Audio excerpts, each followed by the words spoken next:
In this lesson, we're going to start taking a look at how we can use substances to apply a wood texture normal map and specular map to our handle so we can quickly get a neat effect going.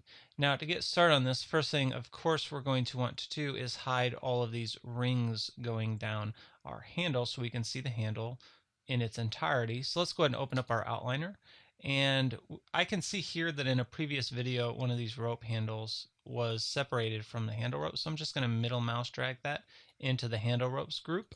And I'm going to select the handle ropes group and hit Control H to hide it. And with that hidden, now I can see the entire handle.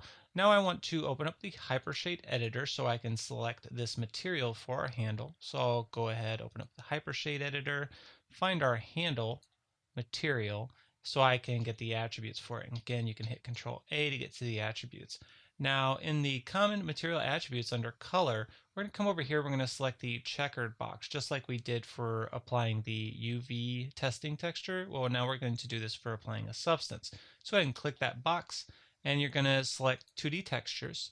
And from the 2D textures list, you're going to see substance option. Go ahead and click that substance option. This is going to add substance to the box. We want to add a substance file, so we have to select the folder for substance file. And when the window pops up, you're going to see that it takes us into our Maya project folder. Now, this is not where we want to be. We're going to have to go to our substances folder. The substances folder is going to be located in your Maya 2015 installation directory. So wherever you installed Maya is where this folder is going to be located. So go ahead and get to your Maya 2015 installation directory, the directory where you installed Maya. And you want to go ahead and find plugins. Then you're going to double click substances, and then you're going to find the substances folder.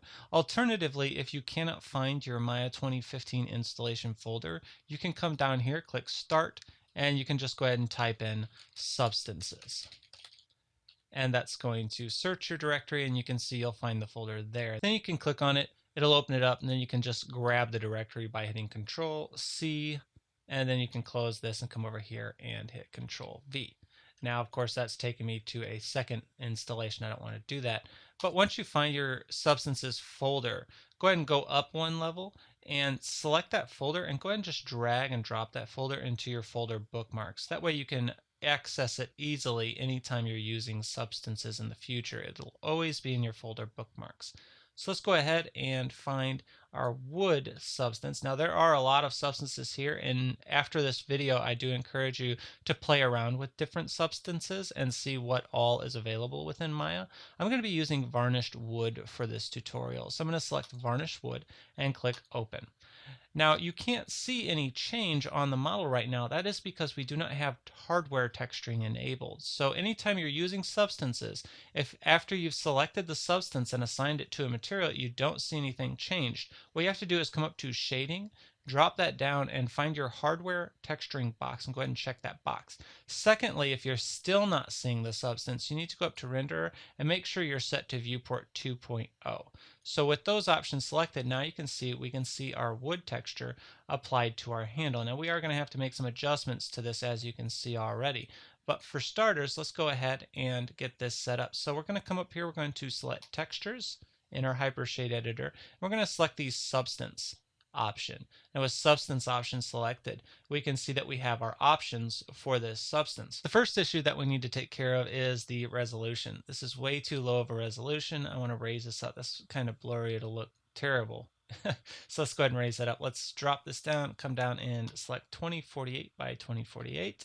And you can see that looks a lot nicer already. But again, we still have this black line going down. And that is because this substance is actually sort of wood planks, almost like you'd look like on a deck of a porch. So we need to get rid of some of these black lines. So I'm going to come down here to the substance perimeters, roll out, drop that down, and under planks, I'm going to set this to a 4. 4 is the lowest number that this particular substance will allow. It's too bad that it won't go down to 0.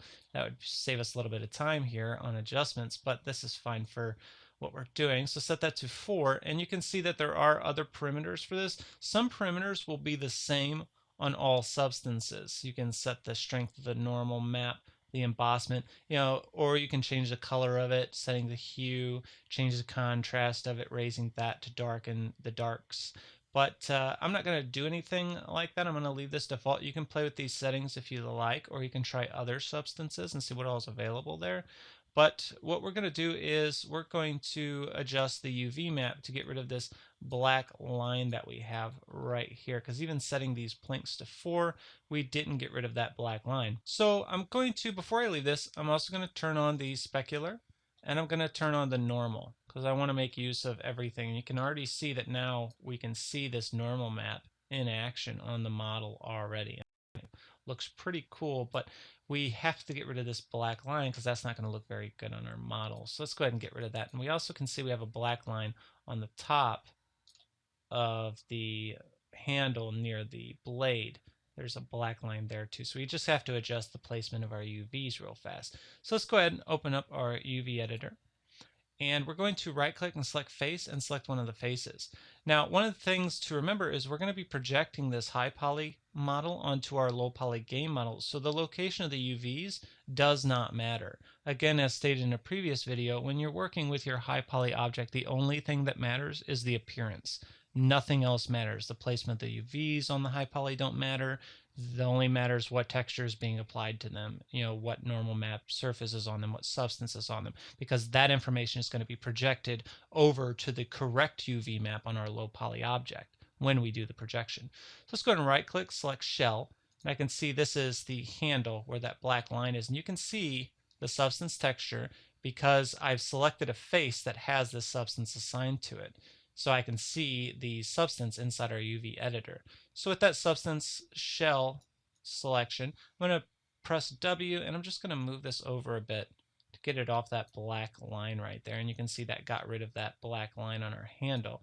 I'm going to do the same thing up here. I'm going to come up here to this shell, select it, and I'm just going to drag this up anywhere where it's not conflicting and you can't see that black line. And I'm just going to rotate this a bit to maybe get a better groove direction going.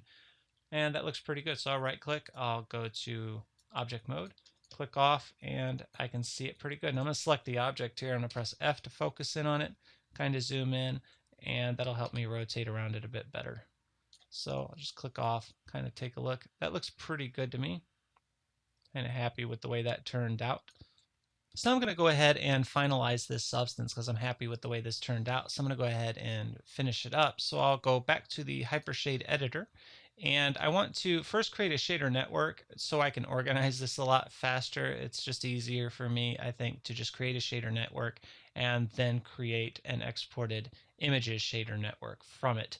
So let's go ahead and do that. I'm going to select the substance 1, and you can see down here the first option that I have is I can create a shader network. If I click that, you'll notice it just organizes our setup here. This makes it very organized, very easy to do. So now when I create another shader network, it's going to organize the other shader network directly below it, and that's the one we're actually going to apply to these faces because we are going to project it, and we need to have a texture, a filed texture applied to these faces. So how do we get this substance turned into textures? Well, that's very simple to do. We just export the images to the disk. So we just have to set this up. So let's go ahead and click Export Images to Disk. And first thing you got to do is set the path. So I'm going to open up this folder, and it's probably going to set you inside your Maya Sword tutorial default folder. Go ahead and double click on source images. Since these are going to be source images, they're not going to be the actual images that are going to be our finals. We'll go ahead and set it to source images, and we're going to just select that directory. And we want to create a shader network. It's probably unchecked, so make sure you check that box. You can leave the image format set to JPEG, or you can maybe use TIFF. I just leave it at JPEG. Now the map width and the map height, I usually set these to 2048 by 2048, so it's a really nice high resolution. And I want to keep the aspect ratio, so if I change one, they'll maintain the same, otherwise it might come out stretched. And then I'll go ahead and click Export. Give it a moment, and you can see that it nicely organized our second shader network inside of our work area. Now go ahead and close this now that that's exported. Now what I want to do is select all these faces. So I want to go ahead, come over to our UV editor, and I'm going to right click and select face and select one of the faces so I can see it. And then I'm going to right click, I'm going to go to shell. I find this the easiest way to select all of the object faces for this, all the faces for this substance. Then I'll hold down Control Shift. I'm just going to select all these shells for this right here. Then I'll right click, go to face. So now I'm no longer in that, but I have all the faces selected. Then I'll go back to the Hypershade editor, and I'm going to come in here and I'll press spacebar so you can see this, and I'm going to zoom in.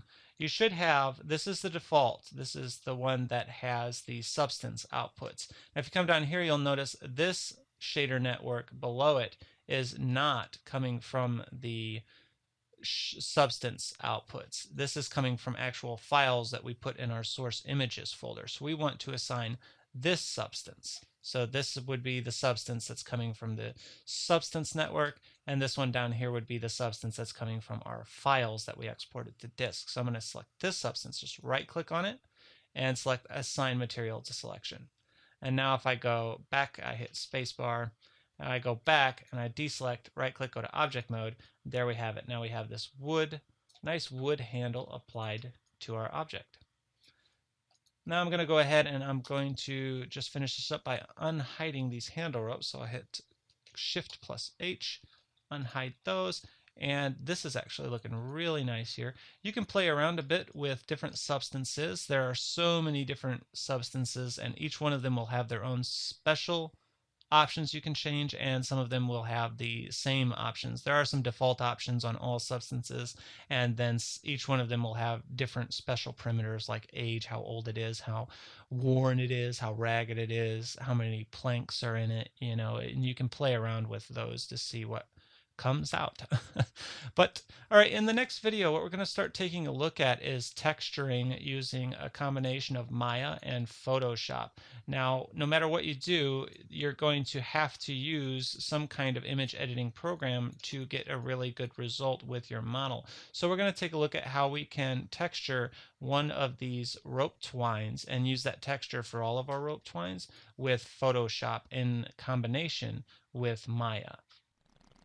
If you have any questions or comments, please post below the video on brainpoof.com and click subscribe to follow us on YouTube.